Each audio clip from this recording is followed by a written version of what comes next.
Welcome to examination. இந்த வீடியோல நாம TNPSC group 1 mains daily study target day 2 வந்து பார்க்க போறோம். எத்திக்ஸ் அண்ட் இன்டெகிரிட்டி பார்த்துட்டு இருக்கோம். ஸோ இதுல டே 2. ஸோ அந்த புக் நம்ம மென்ஷன் பண்ண புக் வாங்காதவங்க வாங்கிட்டு அதுல ரெஃபர் பண்ணீங்க அப்படின்னா உங்களுக்கு கொஞ்சம் குயிக்கா ரீட் பண்ண முடியும்.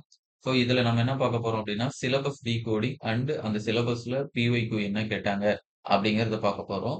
முதல்ல நம்ம இப்ப கைண்ட் ஆஃப் எத்திக்ஸ் இதை வந்து பார்த்தோம்னா intuitionalism, existentialism, duties and responsibility, moral judgment, moral absolutism, moral application, அறநெறி வகைகள், உள்ளுணர்வுவாதம், இருத்தலியல், கடமைகளும் பொறுப்புகளும், நன்னெறி தீர்ப்புகள், நன்னெறி முழுமைவாதம், அறநெறி கடமைகள். ஸோ இது எல்லாமே வந்து நம்ம எத்திக்ஸ் அண்ட் இன்டெகிரிட்டி அப்படிங்கிற அந்த புக் தமிழ் பப்ளிகேஷன்ல இருக்கும். அந்த புக் வந்து பாத்தீங்க அப்படின்னா நீங்க வாங்கிக்கோங்க. அத நீங்க கவர் பண்றதுக்கு ஈஸியா இருக்கும். உங்ககிட்ட லெக்சிகன் புக் இருக்கு அப்படின்னா அது பெட்டர். அதையும் நீங்க யூஸ் பண்ணிக்கலாம்.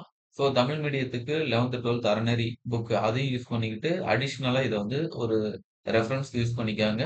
அப்பப்ப சின்ன சின்ன கீவேர்ட்ஸ் எல்லாமே டிரான்ஸ்லேஷன்ல போட்டு நீங்க இத கொண்டு வந்துரலாம். சரி, இதுல நம்ம என்னென்ன டிகோடிங் பண்ணலாம் அப்படின்னு பார்த்தோம்னா, முதல்ல அந்த இன்டியூஷனலிசம் அப்படின்னு இருக்கு இல்லைங்களா? அந்த உள்ளுணர்வு வாதம். அந்த உள்ளுணர்வு வாதத்த படிக்கும்போது, முதல்ல எல்லாமே ஒரு டெம்ப்ளேட்லயே நீங்க ரெடி பண்ணி வச்சுக்கோங்க. அதோடைய ஃபியூச்சர் என்ன இருக்கு? அதோடைய டைமென்ஷன் என்ன? அதோடைய ஸ்ட்ரென்த் என்ன? அதனுடைய வீக்னஸ் என்ன? அதனுடைய இம்பார்ட்டன்ஸ் என்ன? அதுல இருக்கிற பர்சனாலிட்டீஸ். ஏதாவது ஒரு லீடர், திங்கர் வந்து ஏதாவது சொல்லியிருக்காங்க அப்படின்னா, அத பத்தி இன்டியூஷனலிசத்த பத்தி அத எடுத்துக்காங்க. அதே போல தான் வரிசையா வரும். எக்ஸிஸ்டன்லிசம் இருக்கு அப்படின்னா, அந்த எக்ஸிஸ்டன்லிசத்துக்கும் இதே போல அதோடைய ஃபியூச்சர், டைமென்ஷன், ஸ்ட்ரென்த், வீக்னஸ் அதுல என்ன திங்கர் இருக்காங்க அப்படிங்கிற அந்த கன்டென்ட்ட எழுதிக்காங்க. இதுல எல்லாமே பார்த்தாங்க அப்படின்னா, ஃபியூச்சர் பார்த்தோம்னா ஒரு 4 வெறும் பாயிண்ட் மட்டும் தான் இருக்கும். உள்ள வந்து ரொம்ப டெப்த்தான கன்டென்ட் அப்படிங்கிறது நீங்க அந்த அளவுக்கு போக தேவையில்ல. ஓரளவுக்கு கொஞ்சம் சப்ஹெட்டிங் அதுக்கு கீழ இருக்கிற சில பாயிண்ட்ஸ் வந்து நீங்க பார்த்துக்கிட்டீங்க அப்படின்னாவே போதும்.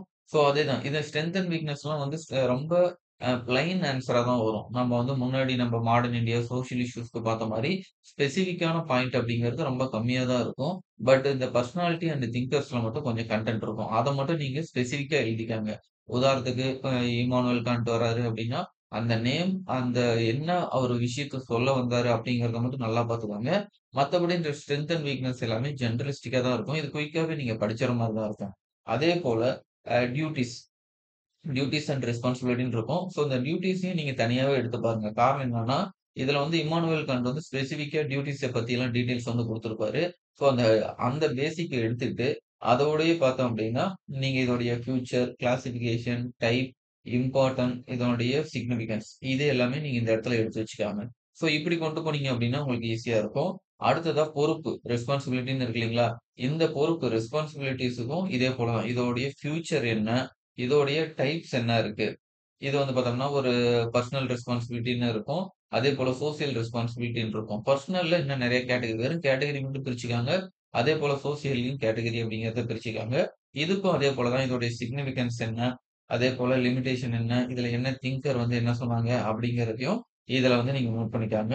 அடுத்தது பார்த்தோம்னா, மாரல் ஜட்ஜ்மென்ட் நன்னெறி தீர்ப்புகள் அப்படின்னு சொல்லுவாங்க. இந்த நன்னெறி தீர்ப்புகள்லயும் இதே போல தான். மேல இருக்கிற இதுல நம்மளுடைய டெஃபினிஷன் கம்பல்சரி இதுல வேணும். அதே போல இதோடைய ஃபியூச்சர், இதோடைய சிக்னிஃபிகன்ஸ், இதோடைய லிமிட்டேஷன். ஸோ இந்த ஆங்கிள்ல எடுத்தீங்க அப்படின்னாவே, இதுவும் போதுமானதா தான் இருக்கும்.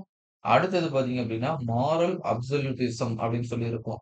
அ நன்னு நன்னெறி முழுமைவாதம் அப்படின்னு சொல்லுவாங்க. இந்த மாரல் அப்சல்யூட்டிசத்துக்கும் இதோடைய definition, future, significance and limitation. இந்த ஆங்கிள்ல நீங்க இத வந்து கொண்டு போலாம். ஸோ அடுத்ததா இதோட ஃபைனல் டாபிக்கா நம்ம என்ன இருக்கு அப்படின்னு பார்த்தீங்கன்னா, மாரல் ஆப்ளிகேஷன் அப்படின்னு சொல்லி இருக்கும். ஸோ இந்த மாரல் ஆப்ளிகேஷன பொறுத்தவரைக்கும் நன்னெறி கடமைகள் அப்படிங்கிறத அவங்க டிரான்ஸ்லேஷன் பண்ணி வச்சிருப்பாங்க. ஸோ நீங்க அதே ஆங்கிள்லயும் நீங்க கொண்டு போங்க. இதுக்கும் இதோடைய ஃபியூச்சர், இதனுடைய சிக்னிஃபிகன்ஸ், இதனுடைய லிமிட்டேஷன் இந்த அளவுக்கு எடுத்தீங்க அப்படின்னாவே, இந்த கன்டென்ட் வந்து நீங்க ஃபுல் ஃபிளெட்ஜ்டா கம்ப்ளீட் பண்ணிடலாம். ஸோ இத இன்னைக்கு டார்கெட்டா வைங்க.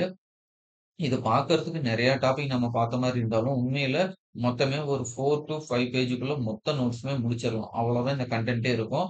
நீங்க நெட்ல சர்ச் பண்ணி எடுக்கணும் அப்டின்னா ரொம்ப டிஃபிகல்ட்டா இருக்கும். அதனால தான் இந்த நம்ம புக்கயே ரெஃபர் பண்ணோம்.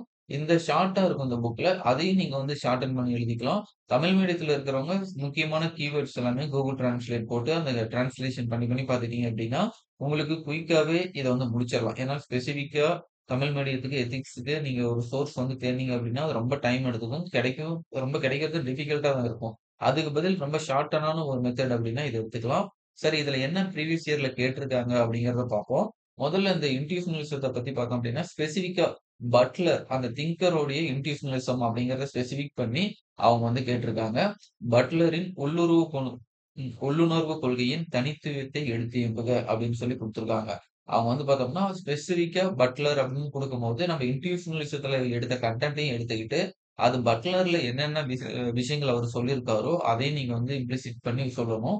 அடுத்தது மாரல் ஜட்ஜ்மென்ட்ட பொறுத்தவரைக்கும் பார்த்தோம்னா, ஜெனரலா இந்த டெஃபினிஷன்லாம் வந்து இது ஈவன் தோ இது குரூப் 1 எத்திக்ஸ் அந்த ஏரியாவுல கேட்கலனாலும், அதுக்கு முன்னாடியே எத்திக்ஸ் ரிலவன்ட்டான கொஸ்டின்ஸ் இந்த டாபிக்ல வந்திருக்கு. ஸோ அதுலருந்து தான் எடுத்திருக்கோம். ஒழுக்கம் வரையறை டிஃபைன் மாராலிட்டி அப்படின்னு குடுத்துருக்காங்க. வாட் இஸ் மாரல் லீடர்ஷிப் அப்படிங்கிறது. நம்ம முன்னாடி பார்த்த அந்த சிக்னிஃபிகன்ஸ், டைப் இது எல்லாம் படிச்சிருந்தீங்க அப்படின்னாவே, இந்த ஏரியாவும் உங்களுக்கு கவர் ஆயிரும். அடுத்ததா மாரல் ஆப்ளிகேஷன பத்தி 23ல கொஸ்டின் கேட்டிருக்காங்க. இந்திய அரசியலமைப்பின் எப்பகுதி குடிமக்களின் நீதி நெறியிலான கடமைகளை வலியுறுத்துகிறது? அவற்றை விளக்குக. சரிங்களா? Which part of Indian Constitution does emphasize the moral obligation of its citizens? So இப்ப இதுல என்ன அப்படின்னா, நீங்க பாலிட்டியும் நல்லா படிச்சிருந்தீங்க அப்படின்னா, அது எத்திக்ஸோட நீங்க லிங்க் பண்றது தான் இந்த கொஸ்டின். ஸோ டைரக்ட்டா இந்த கொஸ்டினுக்கு வந்து ஆன்ஸர் வந்து ரெடி பண்றதுக்கு பதிலா, இந்த மாரி ஒரு சப்ஜெக்ட்டோட லிங்க் பண்ணி நீங்க கொண்டு வரலாம். அதே போல தான் என்விரான்மென்ட்டோட லிங்க் பண்ணி எத்திக்ஸையும் வந்து கொண்டு வருவாங்க. அதே போல ஒவ்வொரு சப்ஜெக்ட்டுக்கும் சோசியல் இஷ்யூஸ்க்கும், எத்திக்ஸ்க்கும் வந்து லிங்க் பண்ணுவாங்க.